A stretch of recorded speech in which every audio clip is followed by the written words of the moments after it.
2007, Gary's 7th year at Colony Park, the 6:30 a.m. morning alarm giving notice of a new day, beginning to be an adversary rather than a welcomed friend.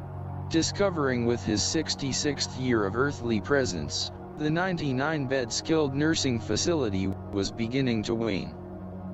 A passing thought, age might have something to do with it, but a new energizing contingency coming into focus.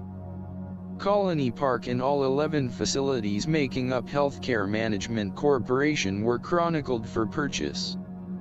The LLC's bottom line showing a deficiency, rumored it was not to any paucity of CEO Arden Bennett, but the corporation's CFO, Chief Financial Officer. Having persuaded the board of directors to purchase additional facilities of which he was a major stockholder, including the Watsonville East and West, dual facilities, under state scrutiny for violations and operated at a loss. The clamor of the unforeseen news soon wearing off, the only immediate difference was Brad Kikuta, resuming his position as an acting administrator, engaging Gary to furtherance the cosmetic appearances of the facility, including painting the building exterior. Gary purchasing a Wagner paint sprayer at Home Depot, being honest with Brad, mentioning that he wasn't the best at spray painting, and not surprised when Brad, although having never spray painted before, was willing to work with him.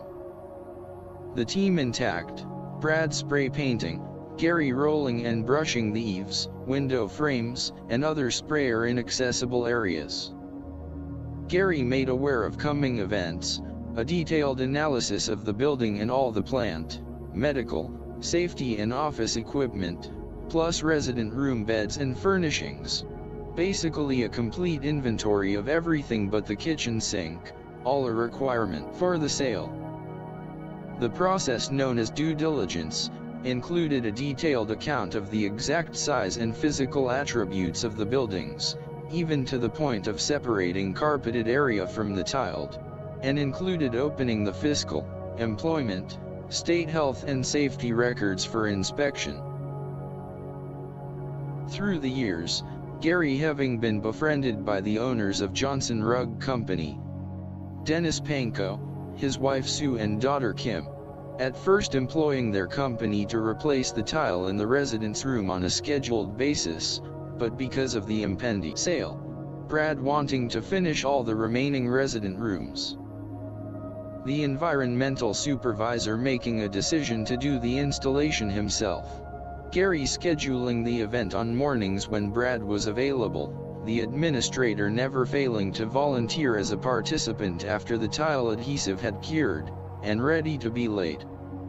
Other improvement included replacing the floor tile in the business office, and removing the age-old carpet in the conference room, which refused to come up without the use of a motorized carpet scraper that Dennis loaned at no charge, all being replaced with carpet squares. The facelifting of Colony Park, becoming a reality because of due diligence for the prospective sale of healthcare management. Country Villa, the largest privately owned procurer of nursing homes in the state, a Rehab family operation, with over 50 facilities. Having purchased all the assets of healthcare management except for the corporate office in Madera. A curiosity rising among the department supervisors as to what changes the new company would bring. During a meeting, Brad assuring all, the transition would be amenable and he would remain as temporary administrator, also disclosing, he was the only healthcare management corporate executive asked to remain, adding he would be assuming responsibilities as vice president in charge of Country Villa's northern region, which including their newly acquired facilities. Gary being informed his position as environmental service supervisor would no longer be envisioned, as Country Villa contracted a commercial management company for housekeeping, janitorial and laundry services. Brad ensuring all current environmental service department workers would retain their employment status, and wage seniority as employees with the new company. Gary's position, the only one that was amended, relieved of his management responsibilities, retaining his duty as maintenance supervisor and safety director, and once again to join the ranks of the hourly wage earners. His maintenance assistant Ray transferred to the janitorial department to retain employment under the new contracted service company. With the new corporate management changes a certainty, it soon became apparent when 17 assertive healthcare professional advisors from Country Villa's Southern California corporate office ascended on the new acquisition.